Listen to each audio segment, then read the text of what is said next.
전쟁이다, 반전이다. 북한의 핵 문제를 과연 어떻게 해결할 것인가? 아니 당장 우리 경제가 위태롭다 등등 세상은 온통 어수선한데 그래도 봄은 우리 곁에서 물어있고 있나 봅니다. 북한산 골짜기에 빨간 진달래가 곱게 피었더군요. 시청자 여러분 안녕하십니까? 김영무입니다.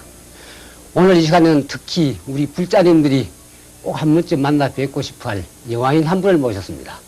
다름 아닌 영화 동성의 제작자 겸 시나리오 작가이자 연출까지도 맡은 주경중 감독이십니다. 반갑습니다. 네, 반갑습니다. 무척 바쁘실 텐데 이렇게 찾아주셔서 감사합니다. 예, 고맙습니다. 짐작은 가는데요. 한 편의 영화를 제작하려면은 감독 몫이 따로 있고 제작자 몫이 따로 있고 시나리오 작가 몫이 따로 있는데 네. 감독님은 욕심이 많아서 그런지 혼자 다 했어요? 어떻게 특별한 무슨 그런 건 아니죠? 예, 제가 뭐 욕심이 많아서 그런 게 아니고요. 예. 능력이 없어서 그런 겁니다, 사실. 능력이 시나리오를 써놓고 이제 투자자를 자꾸 찾아다니는데 왠지 동성 그 재미가 없는지 뭐 작품이 아닌지 영 투자자가 묻더라고요. 그래서 할 수 없이 제가 제작을 한 거지 뭐 욕심이 많아서는 아니겠습니다. 주 감독님 이력을 보니까 전라남도 순천고등학교를 졸업하셨고 한국외국어대학교 인도학과를 졸업하셨는데 현재는 한 사람이 영화인이 되셨습니다. 그래서 영화계에 투신하게 된 뭐 특별한 동기를 뭐 내세울 수 있는 게 뭐 있습니까? 제가 뭐 사람이 그 직업을 갖는데 뭐 특별한 동기가 있는 건 아닌 것 같고요. 원래 저는 어릴 적부터 그 뭔가 새로운 것을 창조하고 새로운 꿈을 만들어내는 그런 소설가 지망생이었습니다. 문학 소년이었고 언제부턴가 그 방 안에 그냥 혼자 앉아서 소설을 쓴다는 게 좀 따분한 직업이라는 생각이 들었고 뭐 좀 여러 사람들이 어울리고 또 함께 그 공동 작업을 하고 또 잘하면 또 예쁜 여배우도 볼 수 있는 영화 감독이 참 좋은 직업이겠다 싶어서 사실은 선택을 했습니다. 우리 저 지상에 영화라는 예술 형태가 나타난 지가 약 100년 정도밖에 안 되지만은 이미 영화는 우리 문명인데 일상이요 삶의 일부라는 말들이 좀 벌써 생겼습니다. 그 작년 한 해 우리 국내 영화 관람객 수가 1억 700만 명이나 되었고 그중에 5천만 명이 우리 한국 영화를 관람했더군요. 그래서 어쨌거나 영화는 호소력과 전파력이 강할 뿐만 아니라 그 종류나 형태도 실로 다양한데 그래서 한마디로 영화는 뭐라고 표현하기가 뭐 어렵습니다만은 감독님 생각에는 영화는 무엇입니까? 그러면 어떻게 대답하시겠습니까? 글쎄요, 전 80년대 그 초반 그 민주화 열기가 일어나고 그 반독재 투쟁이 한창일 때 그 영화 공부를 시작을 했습니다. 그때 당시에는 영화가 세상을 바꾸는 무기가 될 수 있지 않을까. 그다음에 영화가 이 사회를 위해서 어떤 긍정적인 역할을 할 수 있을 것인가. 이런 생각을 하면서 그 영화를 시작했는데 글쎄요, 지금 영화가 세상을 바꾸는 무기가 될 수 있는가라는 그 물음에 대해서는 이제 영화 시작이니까 저 영화 활동하면서의 그 끊임없는 화두가 될 것이고 과연 영화가 무엇인지 좀 탐구를 해봐야 정확한 답이 나올 것 같습니다. 한평생 살아도 인생은 무엇인가 그 물음에 대답을 확실히 못하는 것처럼요. 그러게. 통상 청소년 시절에 감명 깊게 감상한 공연물이나 영화는 한평생 그 사람 뇌리 속에 남아서 때로는 그 사람 운명도 좌우하는데요. 감독님 기억 속에 남아있는 아름다운 추억의 영화는 어떤 것들이 있겠습니까? 제가 이제 영화는 어떤 이성과 논리라기보다는 정서적으로 다가오는 것 같습니다. 우리 시골 학교에서 선생님들이 좋은 영화 나오면 예를 들어서 우리 나이 또래는 그 벤허를 단체 관람하고 닥터지바고를 단체 관람하고 했던 기억들을 다 갖고 있을 겁니다. 그러나 이제 성인이 되면서 어떤 영화가 정말 좋은 영화고 그 추억의 영화가 되는가는 좀 기준이 좀 달라지는 것 같습니다. 저는 최근에 한 100번 이상을 본 영화가 있는데요. 그리스 영화인데요. 안겔로폴로스라는 감독의 안개 속의 풍경이라는 안개 사실 많은 사람들이 별로 재미없다고 생각하는 영화인데 예. 저는 왠지 그 영화를 보고 예. 있으면 굉장히 편안해지고 예. 또 음악이 좋고 해서 예. 비디오가에 가서 특별히 볼 영화 없으면 항상 그 영화를 빼오곤 합니다. 예. 지금 이제 저 같은 경우에는 어릴 때 그 뭐 봤던 게 기억이 남는 게 초원의 빛인가? 예, 초원의 빛, 예. 뭐 덜장미, 예. 뭐 지상에서 영원으로. 아니, 우리 예. 저희들 사춘기 때는 이제 그런 영화가 우리 감정에 기념 와서 예, 부닥쳤어요. 그러셨을 겁니다. 그래서 아까도 잠깐 말씀이 나왔습니다만 그러니까 12년 전에 광주 항쟁을 소재로 다룬 영화 부활의 노래라는 영화가 아까 말씀하신 영화가 세상을 바꿀 수 있는 무기가 될 수 있다는 판단하에서 만드신 거네요. 그러니까. 하나의 실험인 셈이었죠. 예, 예. 사회에 어떤 역할을 할 수 있는 또는 그 영화가 예. 문화운동으로서 또는 문화운동의 한 부분 운동으로서 어떤 그 학창 시절의 실험이기도 했죠. 예. 그럼에도 불구하고 광주 항쟁 영화 예. 그 부활의 노래는 이성과 논리로 접근했다기보다는 예. 그 젊은 혈기에 예. 그 너무 정서적으로 접근해서 예. 사실 좀 아쉬운 점이 많은 영화이기도 합니다. 그러니까 벌써 이제 10여 년 사이에 말하자면 그 작가 의식에 대전환이 이루어진 셈이네요. 예를 들면은 부활의 노래 같은 경우에는 어떤 의식을 앞세운 거고 주제를 말하자면 그렇다고 동성은 봐야죠. 감성적으로 예술적으로 이제 관객과 부닥쳐 보자 이제 그런 뜻으로 얘기 되네요. 그런 셈인데 실제로 이제 어느 순간에 우리도 모르게 자연스럽게 그 민주화가 됐고 예, 예, 영화뿐만 아니라 예. 소설 쓰는 또 분들 예. 또 미술로 또 운동을 했던 분들 예. 노래로 운동했던 분들 예. 이런 분들이 사실 90년대 초반에 예, 예, 뭔가 그 투쟁의 대상을 상실하고 예. 좀 혼란기를 겪었던 예. 그런 그 시절이 있었죠. 예, 예. 저 역시 그 예, 예. 정말 어떤 사회운동의 한 부분으로서 영화를 생각했다가 정작 민주화가 된 다음에 예, 자 그럼 투쟁의 대상이 무엇인가 예. 어떤 내용의 영화로 예. 이제 또 사람들을 만날 것인가 예. 이런 고민들이 있었죠. 그 제가 알기로 동성이라는 작품은 월북 작가 한세덕 선생 희곡 작품인데요. 그걸 이제 영화로 만드는데 지금 감독님이 만든 영화 동성은 어떤 영화라고 말씀하실 수 있겠습니까? 예. 한마디로 어머니에 대한 간절한 그리움을 보여주는 영화입니다. 그 작은 남자의 어린 애기 스님과 젊은 스님과 큰 스님이 오손도손 그리고 한 가족처럼 할아버지와 손주처럼 또는 형님과 동생처럼 토닥토닥 살아가는 이야기를 스님의 옷을 빌려서 한 가족의 이야기처럼 꾸민 영화입니다. 제가 알기로는 주 감독님이 어머니를 그리워한다는 주제를 놓을 만큼 효자분이 아니었던데 갑자기 어머니라는 주제를 놓게 된 까닭이 또 있다던데 그걸 좀 들려주시죠. 가슴 아프겠지만은. 예, 그 뭐 어떤 아들이 어머니에 대한 그 애정이 각별하지 않겠습니까? 30대 중반에 그 한 아들이 말기 암에 걸린 그 시한부 3개월의 그 사형 선고를 받은 어머니 병상을 지키면서 한 번도 효도를 해보지 못했고 또 영화한다고 한 번도 월급 봉투를 갖다 주지 못했고 그런 말썽꾸러기 아들이 환갑 넘기고 가셔야 되는 어머님을 보면서 정말로 할 수 있는 일이라고는 병원 계단 앞에 가서 정말 한량없이 그냥 담배 피우는 일이 전부더라. 이런 참담한 심정을 느끼면서 다시 한번 어머니에 대한 생각을 하게 됐고 그 간절함이 이 동승이라는 영화를 기억하게 된 동기가 되었습니다. 예.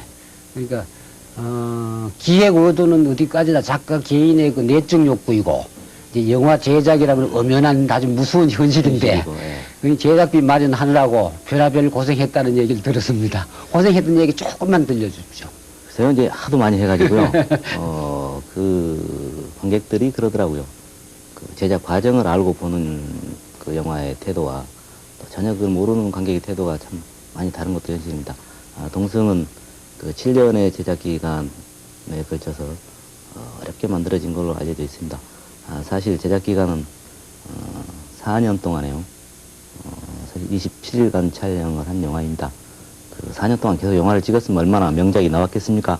제가 아무리 영화 만드는 능력이 없다 해도 4년 동안 찍으면 그래도 좀 나오지 않겠습니까? 그런데 사실 돈 생기면 찍고 또 없으면 좀 쉬면서 남들이 그러더군요. 바람에 달 가듯이 찍었다고. 그래서 참 아쉬운 점이 많습니다. 예. 그 여러 가지 여건상 영화 제작이 한마디로 말하면 지지부진 장기화됨에 따라서 마음 고생이 참 많았겠는데, 스텝은 스텝대로 또 연기자들은 연기자들대로 했겠는데, 감독으로서 특별히 애태우는 부분이 있었을까 말이에요. 특히 이 작품에서는 그걸 좀 그러니까 촬영 시작할 때 우리 애기 스님 역할을 맡은 김태진 군이 초등학교 4학년이었죠. 원래는 3개월 내에 찍으려고 시나리오를 구성했었는데 한 일주일 찍고 또 1년 기다리다가 또 일주일 찍고 또 1년 기다려서 일주일 찍다 보니까 그 어린아이들이 또 얼마나 빨리 자랍니까? 키가 마치 제가 보기에는 막 쑥쑥 무슨 콩나물 자라듯이 자라는데 또 애기 어머니는 촬영하느라고 힘들다고 막 보약 지어 먹이고 키 크라고 막 무릎 관절 주물러주고 어느 여름에 만났더니 막 우리 태진이가 5cm나 자랐어요 막 그러고 자랑을 하는데 참 전 돈 벌어 다니느라고 정신없는데 사실 애기 키가 크면 다음 카드 연결이 안 되지 않습니까? 조금 얄미운 것도 있었습니다. 하여튼 동성은 우리 주경륜 감독님의 집념의 결정체라고 소문이 나 있습니다. 그래서 이왕 주인공 김태진 군 얘기가 나왔으니까 동성인 영화에 출연했던 다른 배우들 감독님 입장에서 점점 고마운 분들도 많을 텐데 한두 사람만 더 소개해 주시죠. 사실 모든 스태프과 연기자들의 도움이 아니었으면 이 영화가 완성되지 못했을 겁니다. 4년 또는 7년이라고 하는 긴 세월 동안 끝까지 한 명도 도망가지 않고 끝까지 이 작품이 끝날 때까지 도와준 모든 스태프들이죠. 특별히 우리가 잘 아시는 전무성 선생 불목한이라고 하는 초구 역할을 했습니다. 절에서 일해주는.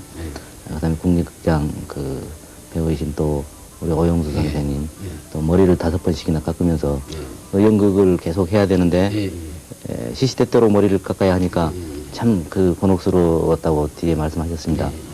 그다음에 우리 미망인 역할을 했던 김혜령 씨는 촬영 중에 결혼을 했고 그다음에 임신을 했고 출산을 했습니다. 아들을 낳았답니다. 그래서 아들을 낳으면 대박이 난다 그래서 아마 지금 대박이 나고 있는 것 같은데 그 덕이라고 생각하는데 실제 출산 한 달 전에 촬영을 하고 또 출산하고 나서 또 한 달 후에 막 얼굴에 붓기도 빠지지 않았는데 또 촬영을 데리고 나갔습니다. 정말 고마운 분들이고 정말 잊을 수 없는 스태프들입니다. 그러니까 동성이라는 영화는 촬영장이 주로 산속이었는데, 그렇죠, 네. 산속 들집이었는데 현장에 있는 스님들 가는 좋은 관계가 유대가 이루어졌습니까? 사실은 한두 절에서 촬영을 못하게 해서 굉장히 애를 먹은 적도 있습니다. 이제 주로 안동 봉정사 영사남이라는 작은 남자에서 한 50% 이상의 촬영이 이루어졌는데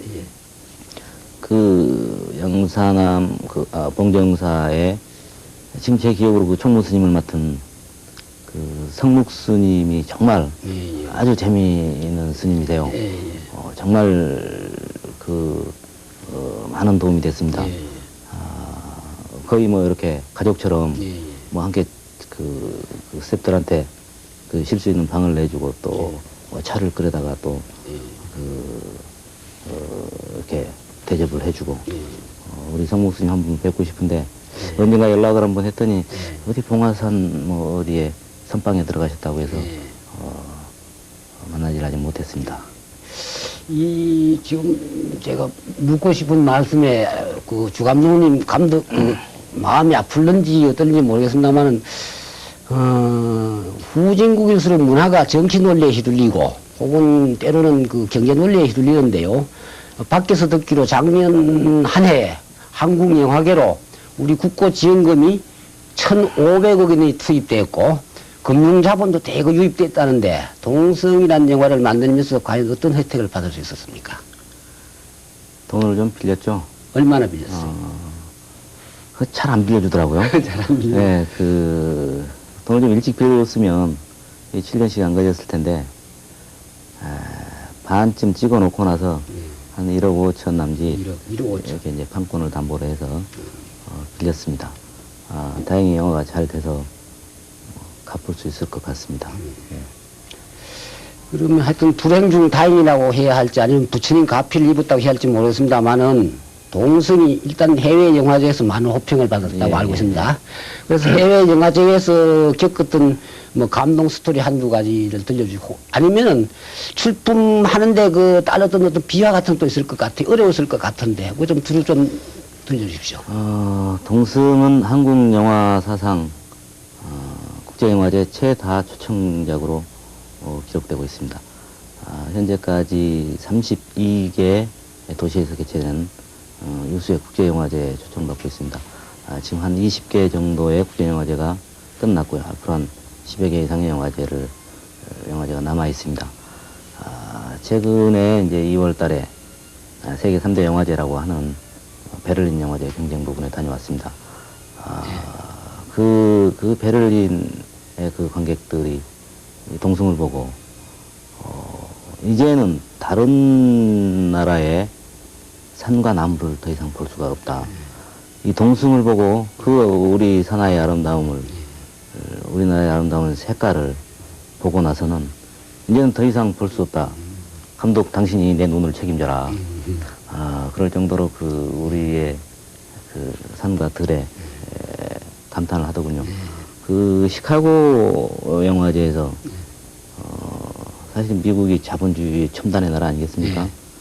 내가 당신 영화를 정말로 보고 뭔가 얻어가는데 내가 당신한테 줄 게 없다. 주머니를 막 뒤지더니 그 막 10달러짜리, 5달러짜리를 섞어서 한 60달러를 내놓더군요. 그래서 우리는 그런 게 있지 않습니까? 말이야, 남이 돈 주면 이거 사람 무시하는가 이런 생각을 하고 제가 끝까지 안 받았더니 우리 스태프한테 이제 주고 갔는데 나중에 그 진위를 확인해 보니까 그건 최대의 찬사다. 자본주의 나라에서 돈을 주는 건데 그보다 더 큰 찬사가 어딨냐. 그거는 그 이상의 찬사가 없다. 그래서 그 돈으로 시카고 한인식당 가서 소주 잘 마셨습니다. 예. 민족이 다르고 뭐 얼굴 색깔이 달라도 인간 감정은 같아가지고 제가 듣기로 해외 베를린 영화제에서인가 뭐 그 관객들이 많이 울더라면서요. 불교를 소재로 하고 있고 또 어머니에 대한 간절한 그리움을 담고 있는 이 어떤 세계 보편적인 정서에 그 인종과 국가와 지역을 떠나서 다 공감하는 것 같습니다. 상하이에서도 그렇고 하와이에서도 그렇고 시카고, 몬트리올, 베를린 아무튼 모든 극장이 어떤 도시도 아무튼 눈물바다를 이뤘으니까요. 역시 그 어머니라고 하는 그 세계 공통적인 정서가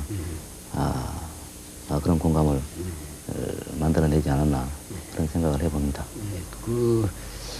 지금 좀 무서운 말씀이 되겠습니다만 어느 사회학자가 이런 말씀을 하더군요. 미국은 첨단 무기로 세계를 지배하기도 하고 다른 한편으로 허리우드 영화로 전 세계를 문화적 식민지로 만들려 한다. 그러니까 지금 한 사람의 영화인으로서 허리우드 영화를 어떻게 보고 계십니까? 사실 엄청난 이야기고 무서운 이야기입니다. 역사적으로 모든 독재자들은 그 영화를 사랑했습니다. 레닌이 소비에트를 조직하면서 영화를 문화 선전의 선봉으로 삼으면서 그 공산당을 조직했고 모택동이 또 중국을 공산당을 건설하면서 또 영화를 문화 선전되어 가장 강력한 매체로 활용을 했고 우리나라도 마찬가지로 사실은 박정희 대통령이 새마을운동의 그 교육용 그 영화로 또 선전의 한 수단으로 활용을 하게 됐습니다. 우리 북쪽의 김정일 위원장도 그 영화를 정말로 사랑한다 그러지 않습니까? 이 이야기는 영화의 파급력이 전 인류에게 어떤 영향을 미치는가 하는 문제입니다. 미국의 영화라고 하는 것은 미국의 이데올로기 선전이고 미국 3대 산업 중에 하나라고 합니다. 자동차, 철강, 우주, 항공 산업보다도 미국의 영화 산업은 더 크다고 알려져 있습니다. 우리가 미국 영화를 그냥 단순한 오락으로 또는 재미로만 즐길 것이 아니라 그들이 미국 이외의 나라의 영화를 통해서 어떤 메시지를 전파하고 있는가 우리는 생각을 해야 됩니다. 그 아무 생각 없이 우리가 단순한 오락으로 미국 영화를 보는 것은 정말 위험하고 다시 한번 그 각성해야 되는 그런 일이 아닌가 그런 생각을 해봅니다. 그러니까 그 같은 맥락입니다만 문화사적 측면에서 본다면 현재 우리나라 문화적 기반은 너무 취약합니다.